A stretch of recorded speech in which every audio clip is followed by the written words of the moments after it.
बच्चों, पिछले वीडियो में हमने पढ़ा पार्ट्स ऑफ द सेंटेंस और पार्ट्स ऑफ द सेंटेंस में दो भाग बताए गए, सब्जेक्ट और प्रेडिकेट। सब्जेक्ट और प्रेडिकेट तो हमने पिछले वीडियो में देखा कि सब्जेक्ट के मुख्य रूप से दो भाग होते हैं, क्वालिफायर और हेडवर्ड। क्वालिफायर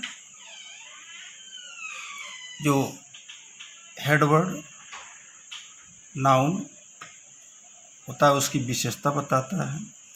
क्वालिफायर के तीन पार्ट होते हैं, डिटर्मिनर, एडजेक्टिव और एडजेक्टिवल फ्रेज। ये सारी बातें हमने पिछले वीडियो में पढ़ा। अब आए देखें कि हेडवर्ड की जब कोई व्याख्या नहीं बताई जाती है,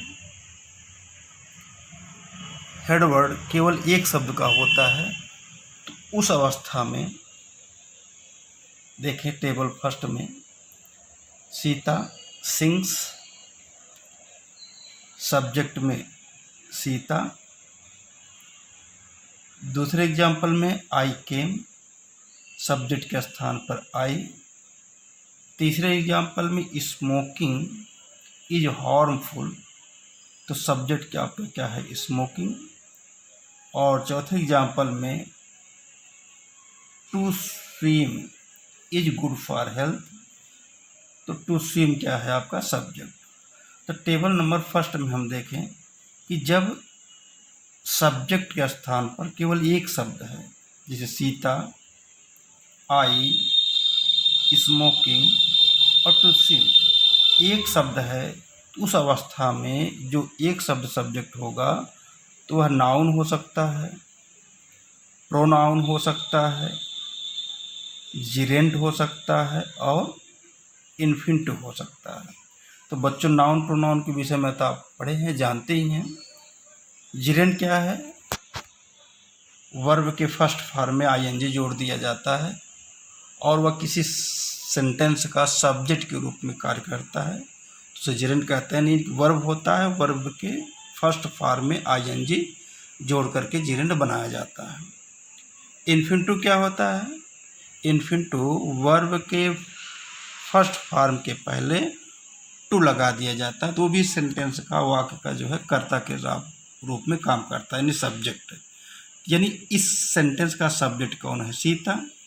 दूसरे वाले सेंटेंस का सब्जेक्ट कौन है, आई। और तीसरे वाले सेंटेंस का सब्जेक्ट कौन है, स्मोकिंग।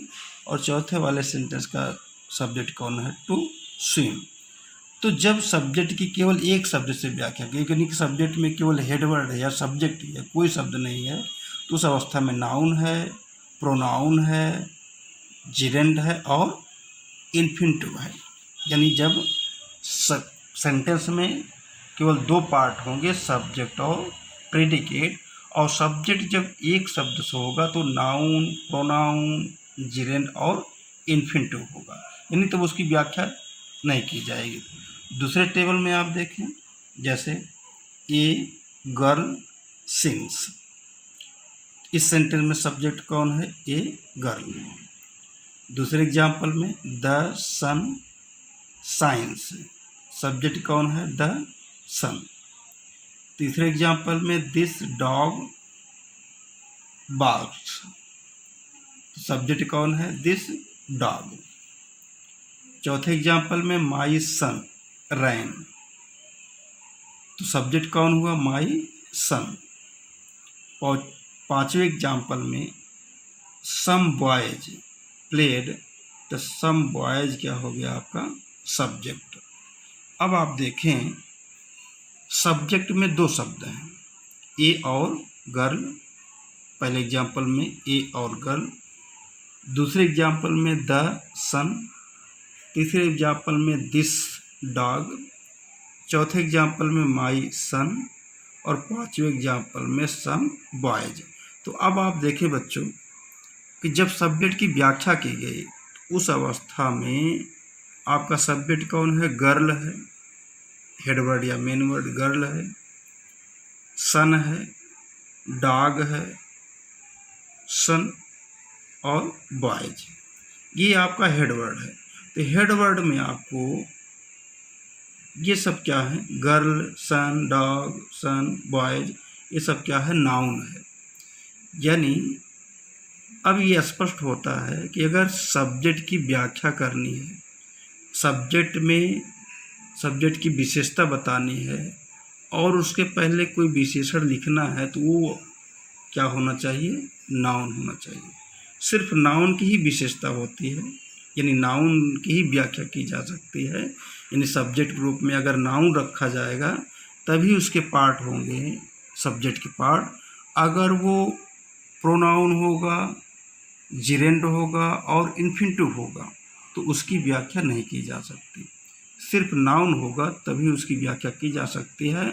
और आप देखें, जब सब्जेक्ट की व्याख्या की गई है तो जब एक शब्द से व्याख्या की जाएगी तो क्या कहलाएगा, वो क्वालिफायर, और दूसरा शब्द क्या कहलाएगा आपका हेड वर्ड या मेन वर्ड। तो दूसरे टेबल में आप देखें बच्चों, तो ए गर्ल, ए क्या आपका है, क्वालिफायर है, गर्ल क्या है, हेड वर्ड या मेन वर्ड है। द सन, तो सन क्या हुआ आपका, हेड वर्ड या मेन हुआ, द क्या हो गया आपका, क्वालिफायर।